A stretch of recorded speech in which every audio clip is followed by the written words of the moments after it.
यापूर्वीच्या पाठामध्ये आपण छत्रपती शिवरायांनी औरंगजेब बादशहाला या तहामध्ये किती किल्ले दिले होते? 23 किल्ले दिले होते आणि त्या खालचा 4 लक्ष होणांचा मुलूक देऊ केला होता. हा तह केव्हा झाला? पुरंदरचा तह केव्हा झाला? 1665 मध्ये झाला. आता पहा, त्यानंतर मिर्झा राजे जयसिंगाने पहा त्यानंतर हा मिर्झा राजे जयसिंगाने शिवाजी महाराजांना एक अट घातली होती. कोणती होती ती? तुम्ही कुणाची भेट घ्यायची? औरंगजेब बादशहाची तुम्ही भेटीसाठी जायचे असं या पुरंदराच्या तहानंतर मिर्झा राजे जयसिंग आणि छत्रपती शिवाजी महाराज यांच्यामध्ये ठरलं आणि त्या ठरल्याप्रमाणे शिवाजी महाराज आता कुणाकडे जाणार आहेत? औरंगजेब बादशहाच्या भेटीला जाणार आहे. पहा, जयसिंगाच्या शब्दावर एक विश्वास ठेवून की मला शिवाजी महाराज तर तसे आपल्याला माहितीये अनेक युक्त्या वापरून ते कित्येक कठीण प्रसंगातून अगदी सहजपणे निसटले होते. म्हणूनच आपण त्यांच्या बाबतीत म्हणतो की शक्तीपेक्षा युक्ती गनिमी कावा त्यांच्याकडूनच शिकावा. मूर्ती लहान पण कीर्ती महान. ज्या ज्या वेळेस या म्हणी आपल्या कानी पडतात त्या त्यावेळेस निश्चितच छत्रपती शिवाजी महाराज आपल्या नजरेसमोर उभे राहतात आणि त्याचं कारणच अशा अनेक इतिहासामधील घटना आहेत. मग ज्या वेळेस मिर्झा राजे जयसिंगाने छत्रपती शिवरायांना औरंगजेब बादशहाच्या भेटीसाठी जाण्यास सांगितलं त्यावेळेस छत्रपती शिवाजी महाराज ठरल्याप्रमाणे औरंगजेब बादशहाच्या भेटीसाठी आग्र्यास जाण्यास निघाले. कुठे निघाले? आग्र्यामध्ये जाण्यास निघाले. आणि जाण्यापूर्वी मात्र छत्रपती शिवरायांनी स्वराज्याचा कारभार माँसाहेब जिजाऊंकडे सोपवला आणि त्यांचे पुत्र कोण? छत्रपती शिवाजी महाराजांचे पुत्र कोण? छत्रपती संभाजीराजे, काही निवडक सरदार, काही विश्वासू माणसे घेऊन शिवाजी महाराजांनी काही खजिना सोबत घेतला आणि आता ते कुठे निघालेले आहेत? औरंगजेब बादशहाच्या भेटीसाठी आग्र्यास निघालेले आहेत. पहा, तिथं गेल्यानंतर औरंगजेब बादशहाच्या दरबारामध्ये जेव्हा छत्रपती शिवाजी महाराज, पुत्र संभाजीराजे, काही निवडक माणसे आणि त्या ठिकाणी असलेले निवडक सरदार जेव्हा हे सगळे जण जाऊन आग्र्यामध्ये औरंगजेब बादशहाच्या महालामध्ये पोहोचले, दरबारामध्ये पोहोचले, तेव्हा समोर सगळ्यांनी पाहिलं की औरंगजेब बादशहाचा 50वा वाढदिवस त्या ठिकाणी साजरा होत होता. हे सगळ्यांनी पाहिलं आणि त्या वाढदिवसासाठी जे काही मानाचे सरदार होते ते पुढे उभा होते, रांगेमध्ये पुढे उभा होते. हे सर्व शिवाजी महाराजांनी, त्यांच्या सरदारांनी, त्यांच्या माणसांनी संभाजीराजांना पाहिलं. मानापानाचे आपण त्याला म्हणत नाही का, मग मानाप्रमाणे पुढे उभा केलं.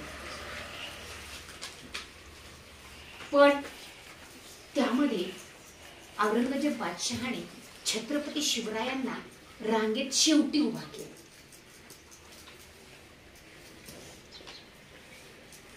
हे सगळ्यांनी पाहिलं तेव्हा मात्र छत्रपती शिवाजी महाराजांना राग अनावर झाला.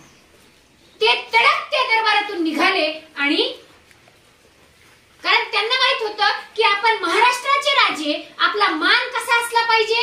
रांगेत पहिला असला पाहिजे. पण आपल्याला तर औरंगजेब बादशहाने रांगेत कुठे उभा केलाय? शेवटी. हे त्यांना सहन झालं नाही. त्यांना हा राग अनावर झाला आणि तडक ते दरबारातून, त्या महालातून बाहेर पडले. आपण एवढे महाराष्ट्राचे राजे असून आपल्याला या बादशहाने रांगेत मागे उभे करावे? रागाने डोळे लाल झाले.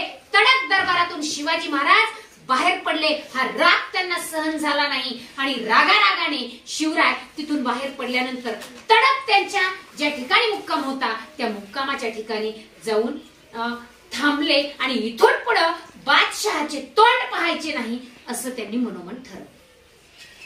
कोणी? छत्रपती शिवाजी महाराजांनी ठरवलं. कारण आता शिवाजी महाराजांचा राग काय झाला होता? अनावर झाला होता. त्यांना तो अपमान सहन झाला नाही. या पद्धतीने छत्रपती शिवाजी महाराज आणि औरंगजेब बादशाह यांचा भेटीचा बेत बिनसून गेला. कारण यांची भेट घेण्यासाठी छत्रपती शिवाजी महाराज आग्र्यामध्ये आले होते, पण यांची भेट तर झालीच नाही. त्यांचा बेत तिथेच बिनसून गेला. घडलेल्या सगळ्या प्रसंगाची हकीकत सगळीकडे वाऱ्यासारखी पसरली. शिवाजी महाराज गेले, शिवाजी महाराज रागारागाने गेले, त्यांना रांगेत शेवटी उभा केलं. बादशहावर चिडून शिवाजी महाराज रागारागाने महालाबाहेर पडले. हे हा हा म्हणता सगळ्या परिसरामध्ये सगळीकडे ही बातमी पसरली.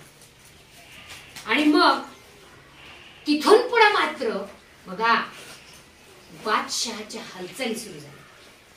त्याला माहित होतं आता शिवाजी महाराज आपल्या महालातून नाखुश होऊन बाहेर पडलेले, रागाने बाहेर पडलेले, ते आपल्यावर चिडलेले आहेत आणि आपल्याला तर भेटायला आलेले आहेत. कुणाच्या सांगण्यावरून? गिरजाराजे जयसिंगाच्या सांगण्यावरून. पण भेट झाली का? नाही झाली. आणि मग आता बादशहाने मात्र वेगाने हालचाली घ्यायला सुरुवात केली. कारण आता राजे गप्प बसणाऱ्यातले नव्हते हे बादशाह ओळखून होता. शिवाजी राजे पण ओळखून होते की बादशहाने आपल्याशी दगलबाजी केली आणि तो आता आपल्याला सहजासहजी सोडणार नाही. आपल्याला सुद्धा सावधगिरीनेच राहावे लागेल. हे शिवाजी महाराजांनी मनाशी ठरवलं. कारण शिवाजी महाराज कधीही एक गोष्ट एक पाऊल पुढे असायचे. कारण त्यांना पुढच्या परिस्थितीची जाणीव ठेवून किंवा माहिती मनात धरून ते पुढच्या नियोजनाची आखणी करायची. दिवसामागून दिवस जाऊ लागले. शिवाजी महाराज आणि बादशाह यांची भेट झाली तर नाहीच, परंतु एकानंतर एक दिवस असे जाऊ लागले. यांची भेट तर होईना. छत्रपती शिवाजी महाराजांनी एक पत्र बादशहाला लिहिलं. औरंगजेब बादशहाकडे अर्ज केला की मला महाराष्ट्रात जाऊ. कोणी अर्ज केला? कोणाला केला? औरंगजेब बादशहाला अर्ज केला की मला कुठं जाऊ द्या? माझ्या महाराष्ट्रामध्ये जाऊ द्या. पण बादशहाने ते काही मानलं नाही. खूप खटपट केली पण बादशहाने काय केलं नाही. अजिबात या पत्राला, शिवाजी महाराजांच्या पत्राला काहीही दुजोरा दिला नाही. काहीही झालं तर हरकत नाही, पण बादशहाच्या कैदेतून मात्र सुटून जायचं. भले काहीही हो, कितीही युक्त्या करणं पडो, कितीही त्रास हो, पण आता मात्र औरंगजेब बादशहाची भेट घ्यायची नाही. त्याच्या समोरून तिथून निष्ठून जायचं. आणि हे बादशहा, औरंगजेब बादशहा सुद्धा ओळखून होता की शिवाजी आता गप्प बसणारा नाही, तो काहीतरी चाल करणार. मग औरंगजेब बादशहाची परवानगी शिवाजी महाराजांनी घेतली आणि काही माणसं काय केली, त्यांनी दक्षिणेत परत पाठवून दिली. बादशहाला वाटलं बरं झालं आता शिवाजी महाराजांचं बळ कमी झालं. आता माणसं कमी झाली म्हणजे ते शिवाजी महाराजांची शक्ती कमी झाली असं कुणाला वाटलं? औरंगजेब बादशहाला वाटलं. पहा, ही एक नवीन चाल छत्रपती शिवाजी महाराजांनी औरंगजेब बादशहाशी खेळली होती. आणि मग त्यांच्या बरोबर फक्त कोण राहिलं? संभाजीराजे, त्यांचे पुत्र हिरोजी फर्जत आणि मदारी मेहकर. या 3 व्यक्ती सोबत घेऊन छत्रपती शिवाजी महाराज आता आग्र्याला थांबले होते. बघा आता पुढची युक्ती बघा. पुढची युक्ती बघायची काय? की छत्रपती शिवाजी महाराजांनी विचार केला, आता आपल्याला इथून तर बाहेर पडायचं आहे. पडायचं कसं? पडायचं तर आहे, महाराष्ट्रात तर जायचं आहे, पण जायचं कसं? कारण आता औरंगजेब बादशाह सुद्धा तितका चिडलेला होता, त्यामुळं त्याने शिवाजी महाराजांच्या हालचालीवर कटाक्षाने नजर ठेवून होता आणि त्या कटाक्ष नजरेतून निष्ठुर शिवाजी महाराजांना महाराष्ट्रात जायचं होतं. युक्ती केल्याशिवाय शिवाजी महाराजांना पर्याय नाही. सोंग केलं छत्रपती शिवाजी महाराजांनी आजारीपणाचं.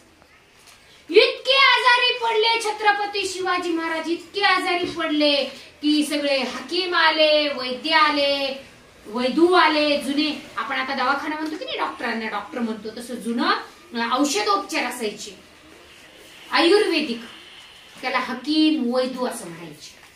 सगळे यायचे, ताप तपासायचे, बघायचे, परत जायचे. काही खरं नाही आता शिवाजी महाराजांचं. सगळे यायचे, तपासायचे, सगळे जायचे, औषध द्यायचे, वैदू सगळं सगळं करून बघायचे, काही होईना. कारण ते काय होतं, का आजार नीट होत नव्हता? कारण ते सोंग होतं. खरा आजार होता का तो? खरा आजार होता का छत्रपती शिवाजी महाराजांचा? तो नाही. कारण कशामुळे त्यांनी आजारीपणाचं सोंग केलं? मग त्यांना महाराष्ट्रात निष्ठून जायचं होतं बादशहाच्या तावडीतून, म्हणून त्यांनी आता सोंग केलं होतं. सगळे पर्याय संपले आणि मग छत्रपती शिवाजी महाराजांनी आणखी एकदा युक्ती पुढची केली की आता काय करायचे, सगळ्या लोकांना मिठाई वाटायची, म्हणजे त्यांच्या आशीर्वादाने तरी माझं काय होईल, आजार बरा होईल, अशी बादशहाकडे परवानगी मागली. बादशहाने परवानगी दिली. मग मिठाईचे पेटारे या दरवाजातून बाहेर जाऊ लागले. कुठून? शिवाजी महाराजांच्या महालामधून मिठाईचे पेटारे लोकांना जाऊ लागले. बघा कशी युक्ती केली. आणि प्रत्येक पेटारा त्या दरवाजामध्ये तपासला जायचा, याच्यात खरंच मिठाई आहे का, उगीच त्याच्यात कोण चाललंय, हे कोण तपासायचं? औरंगजेब बादशहाची माणस बघायची. हा आहे मिठाई, चल. पुन्हा दुसरा पेटारा आला, हा आहे मिठाई, जाऊ. एक वेळ अशी आली की प्रत्येक पेटाऱ्यामध्ये मिठाईच निघू लागली, त्यामुळे ते दरवाजावर तपासणारी माणसं सुद्धा कंटाळली आणि पुन्हा पेटारे तपासणं बंद झाले.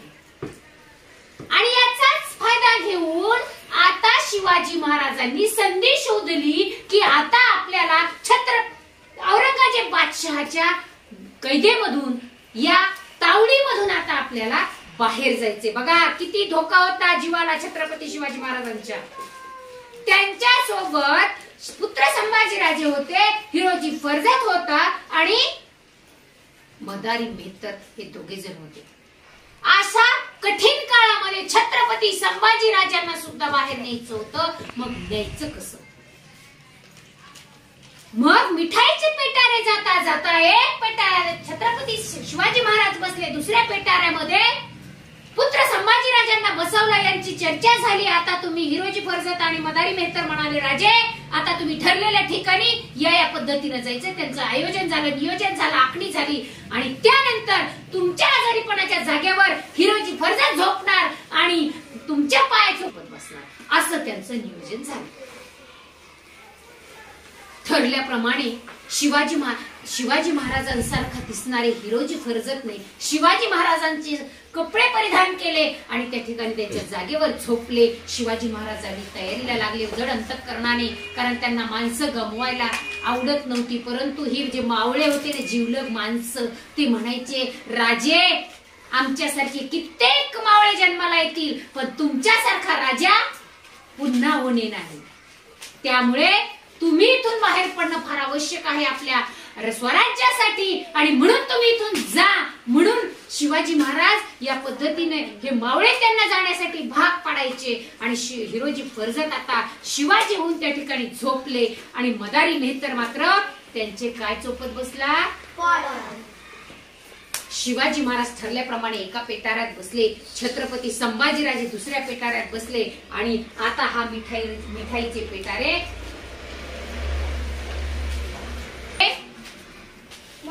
महालाच्या बाहेर चालले होते. मनात धाकधूक होती, कारण सोपं नव्हतं. जर पकडले गेलो असतो तर औरंगजेब बादशाह काय करल याचा कसलाही अंदाज पुढे लागत नव्हता. म्हणून तिथं रिस्क घेऊन धोका पत्करून शिवाजी महाराज त्या पेटाऱ्यातून छत्रपती संभाजीराजांना बाहेर घेऊन जाणार होते. चालले होते. हळूहळू पेटारा पुढे गेला. नेहमीप्रमाणे कंटाळलेली माणसं, कुणी पेंगत होतं, कुणी बघत होतं, कुणी बघत नव्हतं. तसाच एक पेटारा बाहेर गेला. दुसराही पेटारा छत्रपती शिवाजी महाराज छत्रपती संभाजीराजांचा पेटाराही त्यांच्या मागे गेला. दोन्ही पेटारे एका मागे एक गेले, महालाच्या बाहेर पडले आणि ठरल्याप्रमाणे ठरलेल्या जागेवर दोन्ही पेटारे गेले आणि तिथून शिवाजी महाराज ज्यांची माणसे हजरच होती तिथं घ्यायला आणि तिथून ठरल्याप्रमाणे ठरलेल्या ठिकाणी जाण्यासाठी शिवाजी महाराज रवाना झाले. मागे काय झालं असेल? मागे मात्र हे हिरोजी फर्जत झोपलेले लक्षात आले. येऊन बघून जायचे आहेत का शिवाजी महाराज. मग मागच्यांचं काय झालं? त्यांनी सुद्धा वेषांतर केलं. शिवाजी महाराजांचे कपडे काढून हिरोजी फर्जत आणि मदारी मेहतर यांनी पुन्हा आणखी एकदा वेश परिधान केला आणि सांगितलं की आम्ही आता शिवाजी महाराजांची औषधं पाणी आणायला जातोय. त्या ठिकाणी तक्के अंथरले, त्याच्यावर झाकण ठेवलं आणि ते सुद्धा तिथून पसार झाले. हे स्वामी भक्त सेवक होते म्हणून छत्रपती शिवाजी महाराज आणि त्यांचे पुत्र संभाजीराजे तिथून सुखरूप निसटले आणि स्वराज्याला येऊन महाराष्ट्रामध्ये पहा. पुढं हाहाकार झाला. शिवाजी निसटला ही बातमी आग्र्यामध्ये सगळीकडे पसरली. औरंगजेब बादशाहच्या कानावर गेली. औरंगजेब बादशाह चिडला. पहा, पुढे गेले, निसटले म्हणजे त्यांना धोका होता, धोका नव्हता असं नव्हतं. त्यांची माणसं पुन्हा त्यांच्या शोधासाठी मागे निघाली होती. पुढे शत्रूला जुकांडी दे छत्रपती शिवाजी महाराज पुढे जात होते. मध्येच मथुरा लागली. त्या मथुरेमध्ये आता तिथे धोका लक्षात आला शिवाजी महाराजांच्या. आता मात्र आपल्या बरोबर पळणं, आपल्या बरोबर चालणं पुत्र संभाजीराजांना शक्य होईना आणि मग शिवाजी महाराजांनी जड अंतःकरणाने पोटच्या पुत्राला संभाजीराजाला मथुरेमध्ये एका कुटुंबामध्ये एका झोपडीमध्ये सुरक्षित ठेवलं आणि त्यांनी सांगितलं, राजे तुम्ही निश्चिंत पुढे जा, तुमचा मुलगा हा आमचाच मुलगा आहे. आणि त्यांनी स्वतः जवळ छत्रपती संभाजीराजांना ठेवून घेतलं आणि तिथून एकटेच छत्रपती शिवाजी महाराज पुढे निघून गेले आणि शिवराय तिथून राजगडावर गेले आणि त्यांना पाहून जिजामातेंना धन्य वाटलं. घडलेली पूर्ण हकीकत जिजाऊ साहेबांना छत्रपती शिवाजी महाराजांनी सांगितली की त्यांनी यांना पुत्र संभाजीराजांना कुठे ठेवलं, का ठेवलं, ही घडलेली हकीकत सांगून त्यानंतर काही काळाने पुत्र संभाजीराजे सुद्धा सुखरूपपणे राजगडावर पोहोचले. अशा पद्धतीने छत्रपती शिवाजी महाराजांनी बादशहाच्या हातावर तुरी दिल्या आणि निष्ठून महाराष्ट्रामध्ये सुखरूपपणे पोहोचले. ही घटना कधी घडली? शिवाजी महाराज आग्र्यावरून कधी निसटले? 1666. कारण पुरंदरचा तह झालता 1665. तिथून पुढे तर भेटीला छत्रपती शिवाजी महाराज औरंगजेब बादशहाचे गेले आणि मग पुढे आग्र्याहून निसटण्याची घटना ही केव्हा झाली? इसवी सन 1666. लक्षात आलंय? या अशा गोष्टीरूप पाठाला आपण व्यवस्थित ऐकलं. आता आपण त्यावर आधारित स्वाध्याय सोडवणार आहात. व्यवस्थित त्यामध्ये असणारे अनेक प्रश्न एका वाक्यातलेही काढणार आहात आणि त्या पद्धतीने बारकाईने पाठाचं निरीक्षण करून गोष्टीरूप पाठ आपण सुद्धा निश्चितच सांगणार आहात.